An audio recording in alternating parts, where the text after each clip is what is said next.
Hi everybody, welcome back to my channel, Damsel of Success, where we talk about all things money.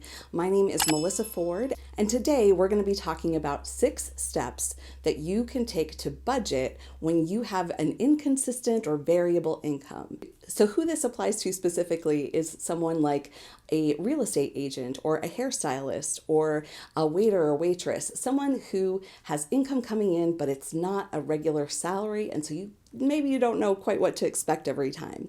So if you have a variable income, then stay tuned.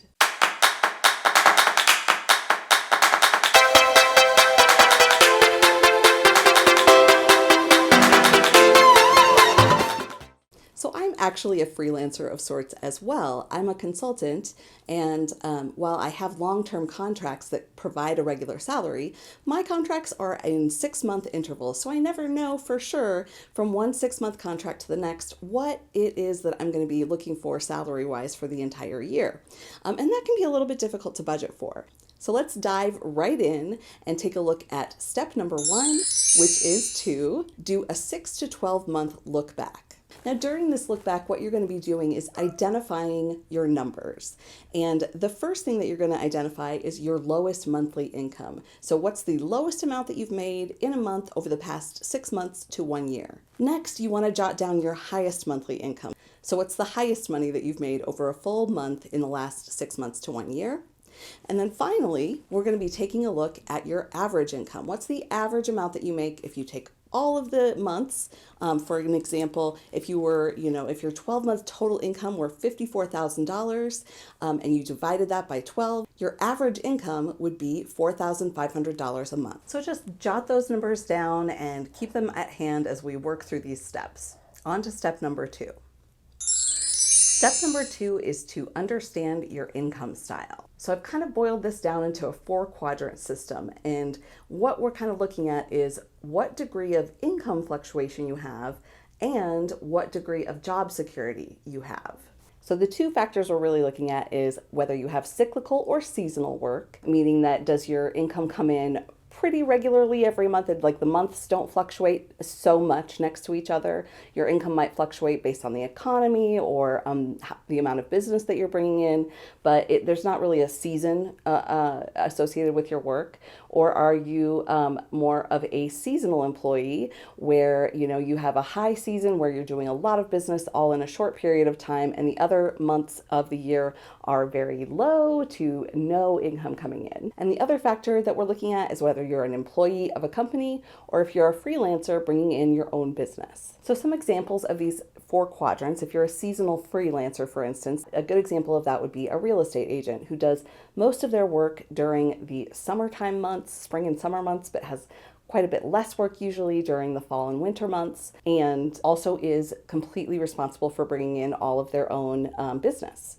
An example of a cyclical freelancer would be a hairstylist who is also bringing in their own business, but the income fluctuation isn't super tied to the seasons. There will be ebbs and flows, but for the most part, it's more consistent from month to month. An example of a cyclical employee would be a waiter or waitress, where you are employed by a company, but your income is really more tied to how much business is coming in, what the economy is doing, and not so much tied to is it Christmas time or is it summertime? Finally, on examples, an example of a seasonal employee would be like a pool salesman, where they're perhaps employed by a pool company that does pool installs, but maybe they work in Minnesota, so the only time they're really probably selling pools is in the summertime.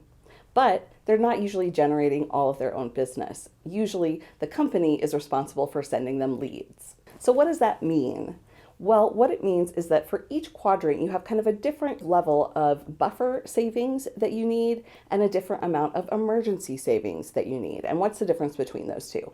Buffer savings is an amount that you keep in your regular expenses account to cover shortfalls from month to month, whereas an emergency savings is an amount that you keep in a savings account for unexpected expenses. These are not things that, like regular car maintenance that, are coming eventually. These are things that you don't plan or foresee could happen. And you can just take a look and see where you fall on this list. So for a seasonal freelancer, for instance, they're going to need a higher buffer and a higher emergency fund than a cyclical employee because a seasonal freelancer has a lower job security and higher income fluctuation. So just take a note here of where you fall in these quadrants. Step number 3 is similar to what I was talking about before, in that if you don't have one already, to start a buffer and an emergency fund. And here are some ballpark savings targets that I would feel comfortable with if I was in this position, and they're kind of a starting point. Everybody's going to differ, of course, but these are the ones that I think I would personally feel comfortable with.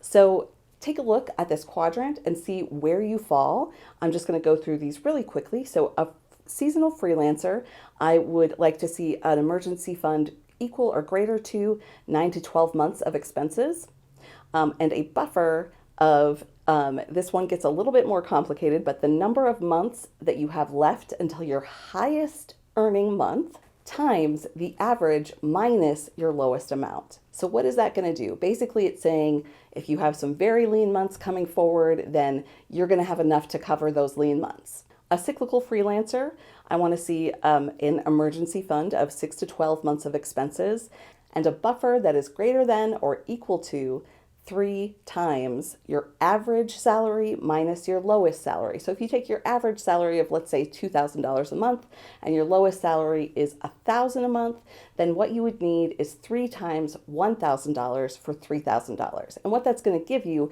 is the gap between what your lowest month is going to look like and what your average month is going to look like, so that you always kind of have at least a certain amount in your account to cover your expenses, your regular expenses. If you're a cyclical employee, I'd like to see an emergency fund of 1 to 6 months of expenses and a buffer of 3 times your average minus your lowest, which is exactly the same as the cyclical freelancer formula. If you're a seasonal employee, I'd like to see your emergency savings be 3 to 9 months of income and your buffer to be the same as a seasonal freelancer. So what you're going to do is take the number of months remaining until you get to your highest pay period, and then you're going to multiply that by the average income that you have minus the lowest income that you have. And that should give you a workable buffer, or at least a starting place to get to the point where you have a workable buffer. Next up is step number 4, which is to choose your budgeting method.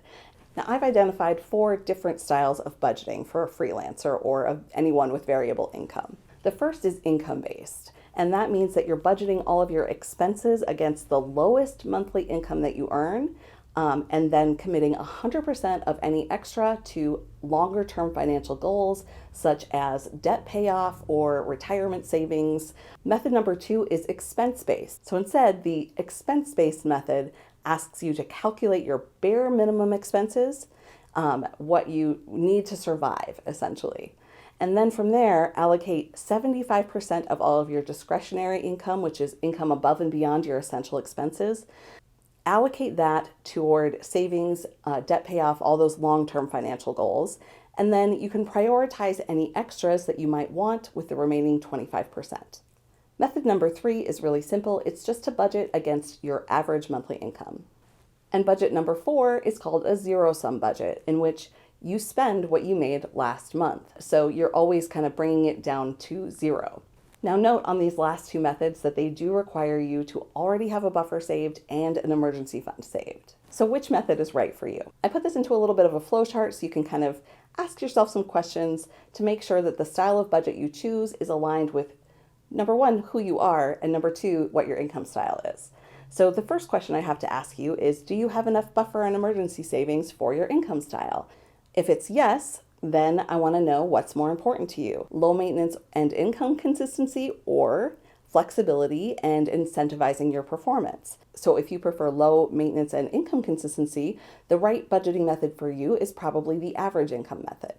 And if you prefer flexibility and incentivizing your performance, then you're probably looking at a zero-sum budget, because if you're spending what you made last month, then you're always incentivized to make a little bit more.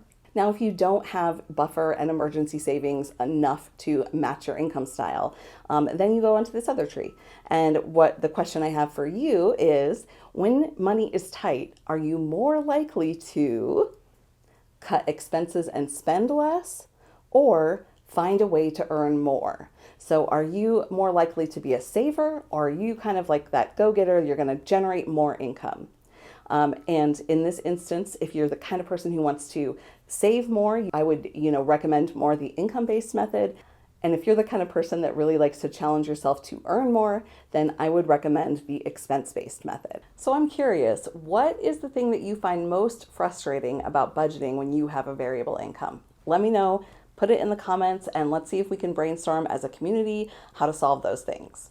On to step number 5, which is to split and automate your accounts. Now, if you've watched any of my other videos, you'll know that I recommend having multiple accounts. Usually the base amount that I recommend is 3 accounts, but if you are a person that has variable income, I actually recommend that you have 4. And just a side note is that, I would like to see you fund them in this priority. So fill up bucket number 1 first, then bucket number 2, then 3, and so on. And that first bucket is your regular expenses. These are your regular recurring expenses like rent, utilities, that you're always going to expect and have. And number 2, and this is a new one for those watching here that you probably haven't seen me talk about before, and that's taxes. As a person with variable income, you're often responsible for calculating your own taxes and submitting those taxes to the IRS. So you definitely want to be saving an amount of taxes aside. I've heard numbers based anywhere from 25% to 50% of your income, depending on how much you make.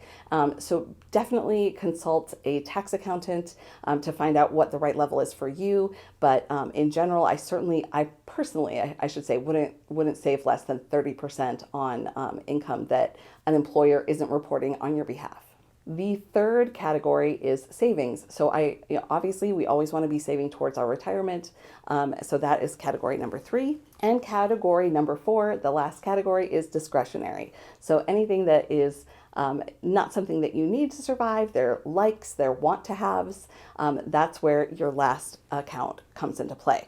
And just as a note, your buffer savings that you have would go into your regular expenses account. And I always recommend that the only card you keep on hand is the discretionary account card, because you can't spend what's not in there. On to our final step, which is step number 6, and that is to optimize your budget. These are just some tips that I have to make sure you're getting the most out of your money. So the first set of tips that I have to share are ways you can reduce your expenses. Number 1, I always recommend that you set your financial priorities. I've talked a lot about this in other videos, particularly in the video called Good with Money, and I have a whole worksheet that you can download for free on my website that kind of helps you work through what your money priorities are. Tip number 2 is to target your highest expenses first. Things like rent, are going to make a much bigger impact on your budget if you move to a cheaper apartment, for instance, than it is to say, I'm going to cut down my lattes by 2 a week. I'm not going to get, those.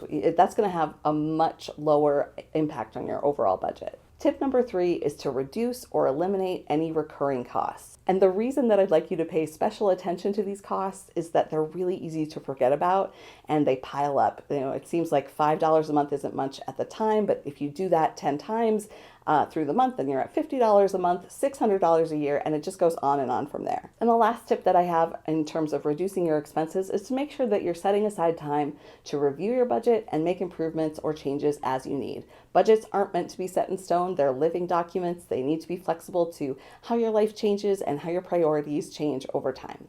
This next set of tips is about diversifying your income streams.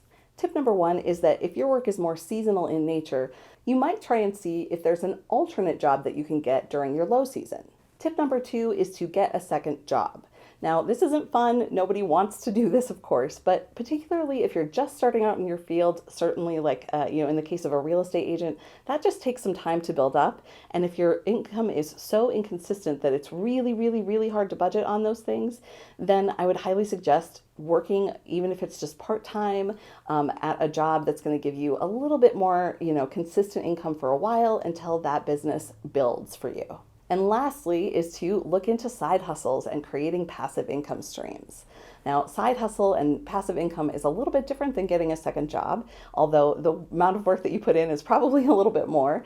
But it's basically just finding another way that you can generate income and generate business on your own. It's not like getting another job where somebody's paying you, but coming up with something that you can sell or a service that you can provide on the side that's going to generate a little bit of extra income for you. And the reason that I want you to really pay attention to diversifying your income is that when you have variable income, all your eggs are kind of in that one basket, and it's really, really hard to feel secure when that's the case. So I think that doing any of these is going to just help you feel and be more secure with your money. These last set of tips are just for people who are self-employed. So number one, my tip would be to incorporate your business. And that just allows you to access more tax benefits than you would get on your own. So that's definitely a consideration that you should look into. Tip number two is that when you're budgeting, don't forget some of your regular business costs. Things like professional certifications that you have to pay for every year, for instance, or services that you need to run your business that maybe don't come up often, but you need to plan for. Just make sure you're adding those numbers in to your overall amount that you need to have so that you don't forget them and you can continue to stay in business and generate income. And finally, tip number three is to get an accountant if you need one. The more complex your businesses are, if you have multiple businesses or a side hustle and, a regular job or whatever your situation is, the more complicated it is, the more likely it is that you're going to get a strong benefit from hiring an accountant. Chances are that it's just going to save you money in the long run. So those are my 6 steps to help you budget when you have a variable income. If you're a freelancer or, a real estate agent or a hairstylist, any of those kinds of professions where you're not actually guaranteed a salary every month. And I hope that this helps you kind of figure out how to manage that, as it is, it can be a little bit difficult sometimes. And as always, if you have questions, please write them in the comments below. I check my comments all the time, and I'm more than happy to help if you need any clarification whatsoever. And also, please don't forget to hit the like button if you liked this video. If it gave you value, it really helps me out. And if you loved it, please subscribe. I would love to have you on this journey with me, and I put out videos every single Wednesday. That's all for now. See you soon.